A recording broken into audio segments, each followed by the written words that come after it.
अस्सलाम वालेकुम दोस्तों, आज हम 110 वोल्ट रिले में ऑटो टैप स्टेबलाइज़र बनाएंगे। और ये हमारे पास 220 वोल्ट का, ये 220 किलो पे 190, 160, 135 और ये 110 वोल्ट किलो पे इसमें पहले की मौजूद है, क्योंकि ये रिपेयरिंग के लिए आया हुआ है।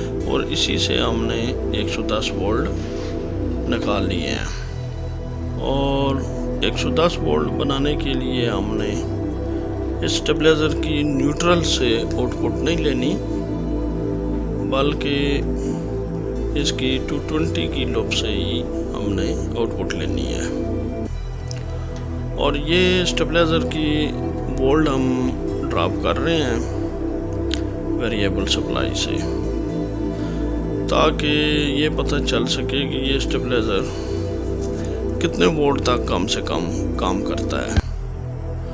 और ये अब हमने वोल्ट इतने ड्रॉप कर दिए कि इसकी चारों रिले ऑपरेट हो चुकी हैं।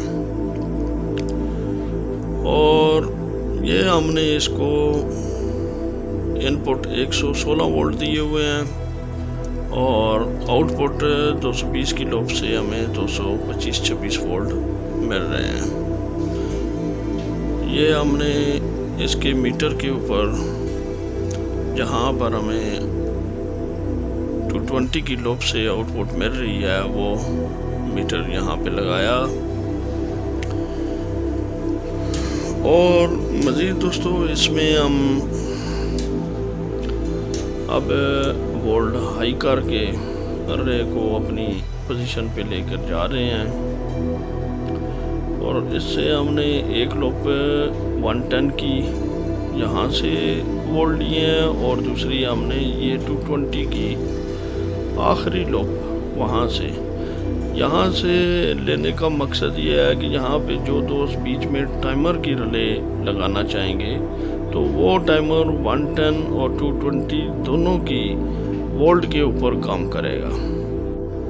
और अब हम ये डायग्राम के ज़रिए वाइंडिंग स्टार्टिंग आपने यहाँ से करनी है और 105 वोल्ट की लूप निकालनी है। 118, 138, 160, 190 और 220 वोल्ट की वाइंडिंग आपने निकालनी है।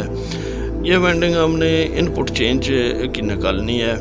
आजकल मार्केट में डिजिटल किट भी चल रही हैं, लेकिन डिजिटल किट लगाने की सूरत में आप 110 मेंटेन करके नहीं ले सकते, तो लिहाजा आपने इनपुट चेंज स्टेबलाइज़र बनाना है।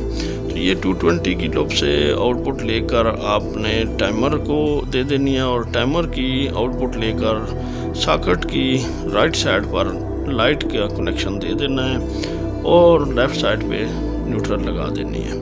तो ये एक वक्त में दोनों सप्लाइयों को कंट्रोल कर रहा होगा। और यहाँ पर आप इस टाइमर के ज़रिए अपने आउटपुट वोल्ट कंट्रोल कर लेंगे। तो नेक्स्ट इंशाल्लाह एक और नई वीडियो के साथ फिर दोबारा हाज़िर होंगे। तब तक के लिए अस्सलाम वालेकुम व रहमतुल्लाहि व बरकातहू व मग़फ़िरतहू। सल्लल्लाहु अलैहि व आलिहि व अस्हाबिही व बारिक वसल्लम।